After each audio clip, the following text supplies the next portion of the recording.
Hi everyone, CohhCarnage here with another thoughts video, this time on Remnant from the Ashes.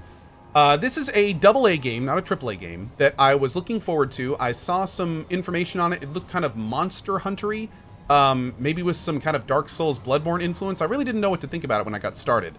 But sure enough, now that I've finished the normal campaign with a co-op partner, I can safely say that this game is a lot of fun. This game is very similar to an old game called Hellgate London. It's not quite as loot-centric as that game, and it's not quite as hubby, where there's like quest hubs and things. So it's more of a combination of like Hellgate London and Dark Souls, or maybe Bloodborne in this case with the aesthetic. But really the point of this game is that you fight through a generally 14 to 20 hour campaign. You do work through procedural levels with many boss fights randomized, much of the loot you get randomized, even the maps randomized. While you're working through equipment upgrades, you're getting new weapons and armor, you're getting new trinkets and amulets, and kind of using all these crafting resources you find throughout the game to upgrade those and make yourself more powerful.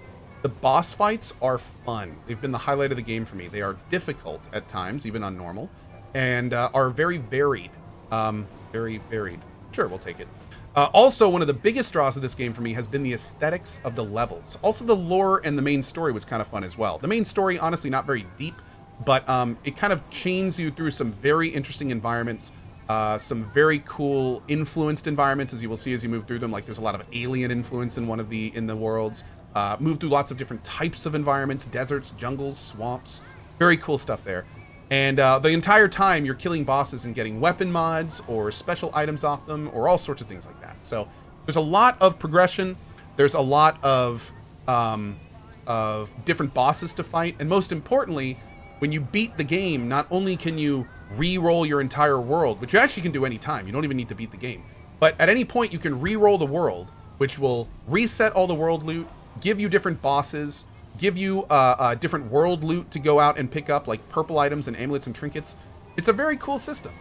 And on top of that, the bosses themselves, although many are static, there are many bosses that you will always fight every playthrough. There's lots of sub and mini bosses that every time you reroll that world also completely change as well. So in our first playthrough, we finished that. It took us about 15 hours on normal. We restarted. In the very first level, we found an item we'd never seen. We got to the second level, we found a secret we'd never seen. And then at the end of the second area, we fought a boss we've never seen. And that was all at the very beginning of our second playthrough. So very cool stuff, and a lot of replayability for those that like it. The devs did say that there's some DLC along for this game as well. So if you do end up liking it, there will be more content down the road. And on top of that, yeah, I think that mostly covers everything. The music has been pretty good. The sound effects have been pretty good. Nothing really to write home about.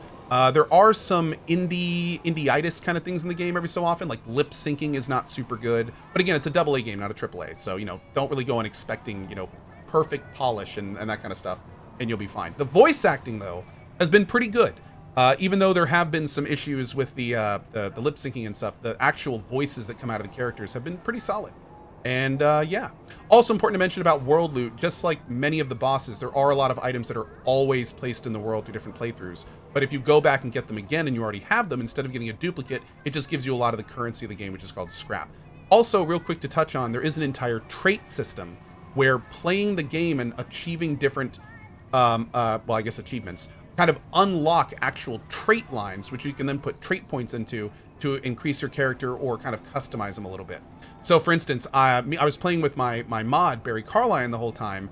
I rezzed him a bunch of times, and on one of the rezzes, I unlocked the trait Reviver. And by putting points into that, I can then make it so when he comes back to life, he comes back with, actually, I don't think he comes back with more life, but I think like I get more life when I res him. There was another trait where not only did I res him a bunch, but I got rezzed a bunch of times, and there were some cool traits there that we could have gone in. There's also traits for melee, there's traits for damage, procs, elemental damage, defense, everything you can think of. Even experience gain is an unlockable trait that you can get. So, yeah, I have said enough about this. This has been a pretty long thoughts video. I enjoyed Remnant. I've even enjoyed the New Game Plus. There's a lot of replayability in here. The price is not 60 bucks. I think it's about 40 right now. Great price for it. And frankly, had a great time with it. That's about it. Thank you for joining me with another Thoughts video. Hope you enjoyed it. As usual, there are many other Thoughts videos for many other games, so be sure to check the playlist this is in if you want some more videos like this. And as always, thank you for watching. See you next time.